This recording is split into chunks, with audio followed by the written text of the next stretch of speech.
I want to start today's conversation with Tallha Abdulrazaq, who's a Middle East security expert, and also Lord Peter Ricketts, who's a crossbench peer and also a former UK National Security Advisor. Good morning to both of you.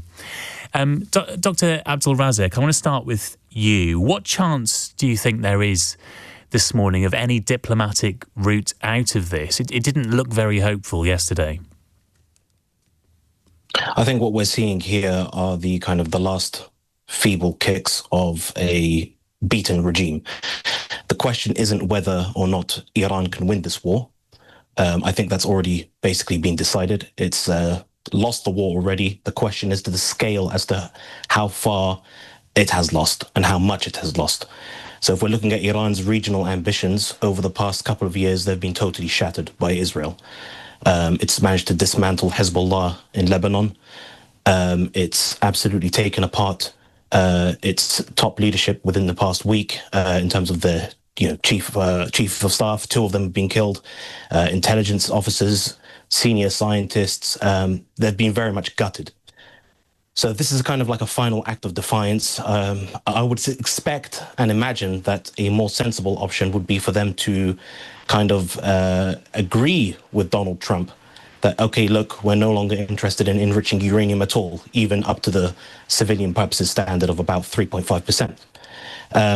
And yet, obviously, you've got someone who is almost 90 years old, like Ayatollah Khamenei, who may feel that his legacy will be impacted and that he's got nothing left to lose. However, his people definitely do. Legacy, eh?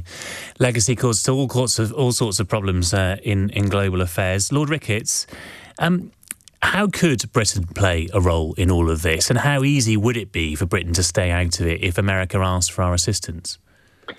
Well, let's start by talking about our role in the political efforts, because one of the key roles I think Britain can play with the French and Germans and others is beginning to think now what happens when the fighting war ends, which it will at some point. And I think that was the interest of the meeting in Geneva yesterday with David Lammy and his counterparts. And nobody expected there would be any kind of breakthrough there. While missiles are raining down on the heads of the Iranians, they're not going to be getting into detailed peace talks, but they were preparing the ground for what kind of a settlement might follow the end of the missile strikes. And I think that's a useful role Britain can play. When it comes to American military action, I mean, Trump has blown hot and cold for weeks on this, as you see, and it's still not entirely clear what he's going to do. I don't think Britain is going to be actively involved in any strikes on Iran. The issue of the Diego Garcia air base, which the Americans may want to use for their B-2 bombers with these bunker buster bombs, the issue there, it's an RAF base, and therefore Britain has a say in how it's used. If it's used by the Americans, then the British would need to be satisfied that was within international law.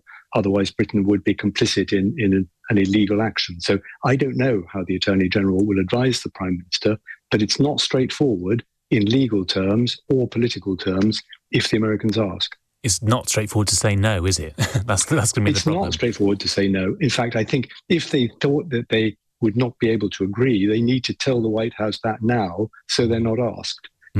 Ask and saying no is the worst. And Dr. Abdulrazaq, if America enters this conflict, I mean, you already say Iran is weakened. It's almost certainly going to lose this conflict. Presumably, America enters and it's utterly decisive. That's correct. It would be. I mean, it's already decisive in my view.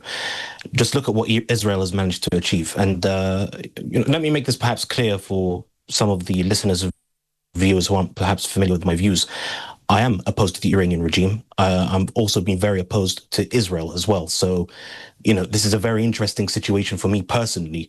But looking at exactly what Israel has achieved, it's managed to strike targets as far east as Mashhad, which is almost 2,500 kilometers away from Israel. So for them to cross a very large, topographically difficult country like Iran from west to east and strike targets all the way out there demonstrates that Israel has the decisive edge. I mean, at no point were these aircraft intercepted. Iran has been constantly bigging up its military capabilities, and yet it's been shown up in the past week as not being able to stop Israel striking when and where it pleases. So it's already quite decisive. I mean, the American kind of intervention would be to just kind of draw a line under it, and just to kind of end the conflict, in the sense that, the Fordo facility is destroyed, or at least totally buried under the ground and inaccessible to the Iranians. And then kind of we move on to the next phase of what the region will look like after that. But, there's no doubt in my mind that this war is basically already decided. And Lord Ricketts, as a parliamentarian, as a crossbench peer, would you expect to have a say on military action if Britain was put in a situation where, I mean, maybe we're not directly militarily involved, but we're, for example, lending bases to America? Would you expect Parliament to have a say on that? Would you want to say on that? Just before I answer that, just to come back on what your previous interviewee said, yes, an American intervention might close this phase, but it would not, I think, be the end of the conflict. That is a decision that Iran takes, not America takes. And I think there is a real risk that the Iranians would look for ways of striking back at the Americans in asymmetric ways, attacking what is a very vulnerable American community, large bases sprawled across the Middle East, embassies, communities.